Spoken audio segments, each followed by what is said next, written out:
Welcome back to Making Adventure, guys. It's a bit of a slow start today. We are going to be working on the truck, but the last few weeks, or last few days, we've been really long, cold nights, and so we need a little bit of coffee, and that's what Stephanie's doing. A little bit of coffee, a little bit of lunch, and then we're going to go out and do something on the truck today. I'm not sure exactly what. So now that we're all caffeinated, and the day is pretty much gone, it's really hard to get motivated when it's so cold out here, but we're gonna get something done. So now here we are inside the electrical bin. We disconnected our heater to put in this bin. So now we can set up the heater permanently.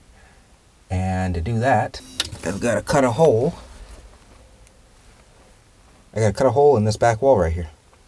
I gotta cut a hole right there, run my piping, and remount my diesel heater fuel pump, and then we can turn the heater back on.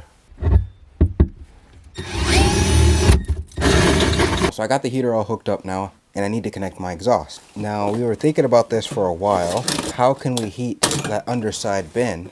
And this is what we're gonna try. This is a baseboard heater radiator fin. So hot water flows through this and it radiates heat. We're going to cut it in half and use half of it, and then we'll have another half for the front bin. And hopefully these diesel heaters, when they're running to keep the cab warm, they'll keep the underside warm as well. We've got this working again. So this heater, we thought it was broken. We thought this was broken. Turns out that the connector in the main wiring harness was broken. I had to splice together every single wire in there. And as you can see, I used sheetrock anchors, not wiring nuts, so don't do that. Alright, so I want to cut this outside. It's going to make a whole lot of metal dust, and I don't want that on our nice floor in there. Okay, so I'm going to drill from the inside in here, outside, for a pilot for our exterior exhaust vent.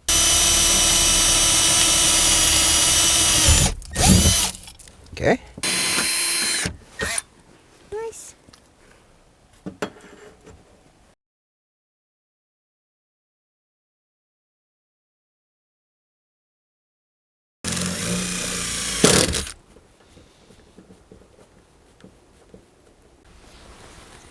Look, there's the remnants of the hammer.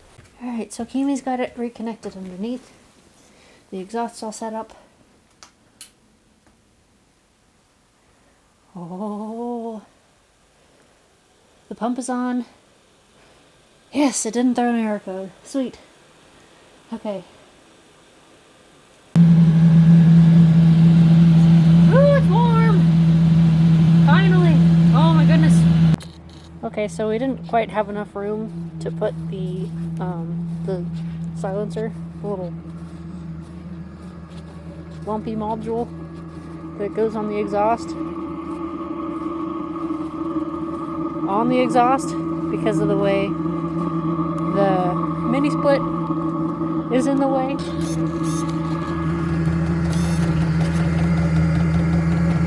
Alright, see how it comes down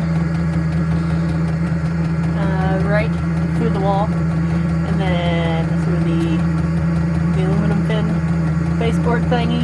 So we didn't have any room to put the little muffler thing on it. This muffler, we didn't have space in there to do that because the mini split module was in the way, and then it went right through the fins and then right out the side of the bin. So it's really loud in the truck now, as you noticed. So we might have to figure out how to redo that. But for right now, we're just glad we have heat. He's got a little laser thermometer here. Can you get it? Yeah, I got it. Oh, I put it back in. Okay. And these seats are not light. These are thick boys. Those holes right here were what the original seats were bolted into. We're going to try to use those same holes since they're threaded. And we're going to bolt down our new contraption and chairs with it. And there's, I believe, 5. Is there 5 holes? altogether. Yeah, that should be enough.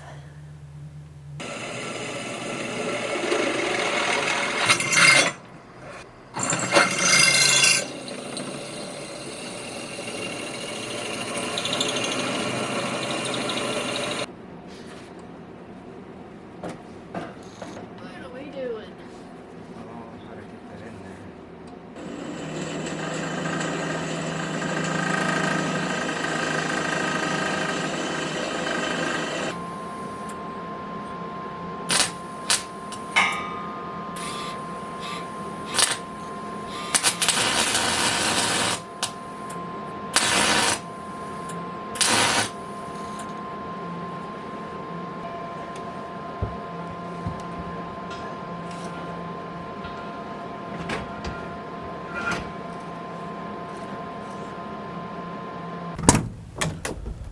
Alright, so last night, get some light going on here. So it's the next day now, and last night we were putting in this cross brace right here, and I was getting frustrated because I was thinking, now where did I mess up? Did I bump the machine? Did I change my settings? What happened? The gas bottle ran out, and so I had to go and swap out a new bottle, and they actually gave me a bad bottle of gas. So if we can see, you get some zoom and some light. This is actually what it looks like, and none of the settings have changed or anything. The bottle of gas was not the C25, which is what you're supposed to be using when you're welding steel, is C25, 25% carbon dioxide, 75% argon. This is not that. And the guy actually tested it at the welding shop, and he's like, yeah, this is not that. So he got me swapped out with the right bottle, and not this video, but next video, we will be grinding this off and putting on the right, an accurate weld. Grind off this old stuff, put on a good bead, and we'll be better off. I'll get a shot of the other side there. That's much worse than this side. And yeah, I guess long story short, if something feels a little off, it probably is. Take a step back and reevaluate. It might save you. If I just let this run like this may fail. And then if we're in an accident, that's not fun. To have your seat disconnected in an accident, that's not fun at all. But that's going to be it for this one. We'll see you guys next time, and stay safe out there. So good weld, not good weld. So the guy at the welding shop was telling me this story about always taking your gas bottles very seriously. He was working at a plant, and they had a incident where a customer came in and said that they had a bad welding gas bottle. So he took it in the back, and he gave it a sniff test. Cracked the valve open just a little bit and closed it back, and then wafted it towards him. He passed out. His coworker caught him. He said that they had then immediately sent that bottle out to get tested, and it was some sort of nerve agent or something that was in there. Somebody made a mistake. They had marketed it as welding gas, and it was definitely not welding gas. It was something very dangerous. So take it very seriously if you think there's something wrong with your welding gas, because there's lots of fumes, there's lots of things that could be very dangerous. What if it was propane? What if it was acetylene? You blow up. So take it very, very serious if you think you got some bad gas. And if they won't take it back, make them take it back.